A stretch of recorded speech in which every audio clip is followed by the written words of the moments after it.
رات 1 بجے شہر کے ایک پوش علاقے میں اچانک پولیس کی گاڑیاں رکتی ہیں۔ ایک گھر کے اندر ایک شخص مردہ پایا گیا۔ دروازہ اندر سے بند تھا، کھڑکیاں لاک تھیں۔ کوئی دوسری جگہ نظر نہیں آ رہی تھی کہ بندہ داخل ہو جائے، نہ کوئی نشان نظر آ رہا تھا۔ پولیس حیران تھی، یہ قتل کیسے ہوا؟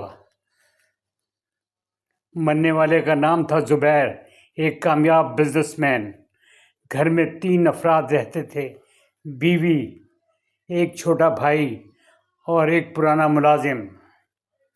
تینوں کا کہنا تھا کہ وہ اپنے اپنے کمروں میں موجود تھے۔ پولیس نے پوچھا، فائر کی آواز کس نے سنی؟ سب نے کہا نہیں۔ پوسٹ مارٹم رپورٹ آئی، موت گولی سے ہوئی تھی۔ پستول میں سیلنسر لگا ہوا تھا۔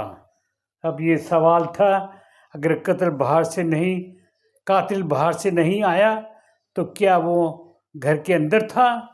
پولیس نے سب کے فون چیک کیے۔ بیوی کے فون میں حال ہی میں ایک میسج ملا، آج سب کچھ ختم ہو جائے گا۔ میسج کسی کے نام کے بغیر تھا۔ چھوٹا بھائی قرضے میں ڈوبا ہوا تھا، بزنس میں حصہ چاہتا تھا۔ ملازم پچھلے 20 سال سے وفادار تھا۔ سب پر شک تھا، لیکن ثبوت کسی کے خلاف مکمل نہیں تھا۔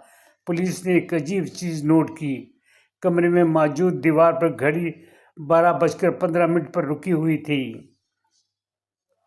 تحقیقات سے پتہ چلا کہ گولی 12:40 پر چلائی گئی، پھر گھڑی پہلے کیوں رکی؟ تب انسپکٹر کو سمجھ آ گیا، گھڑی جان بوجھ کر روک دی گئی تاکہ موت کا وقت غلط ثابت ہو۔ وہ گھڑی کسی نے آخری وقت چھوئی تھی، زبیر کا چھوٹا بھائی۔ کیوں؟ کیونکہ وہ 12:30 پر گھر سے باہر گیا تھا۔ میں یہی وقت دکھایا گیا تھا، کیمرے بھی یہی بتا رہے تھے۔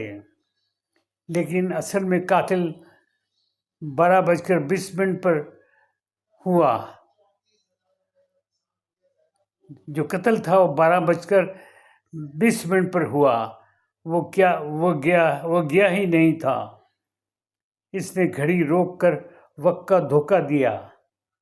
وجہ وراثت۔ پولیس نے اسے گرفتار کر لیا۔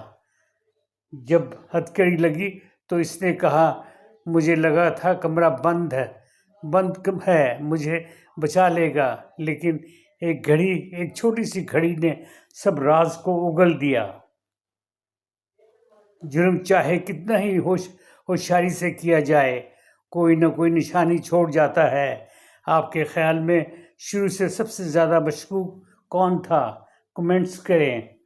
شکریہ۔ اگر سٹوری آپ کو اچھی لگی ہو تو اس کو ضرور لائک کریں، شیئرز کریں۔ آئندہ بھی ہم آپ کو اسی طرح کی دلچسپ سٹوریاں سناتے رہیں گے۔ آپ کا رمضان بھی اچھا گزرے گا۔ خدا حافظ۔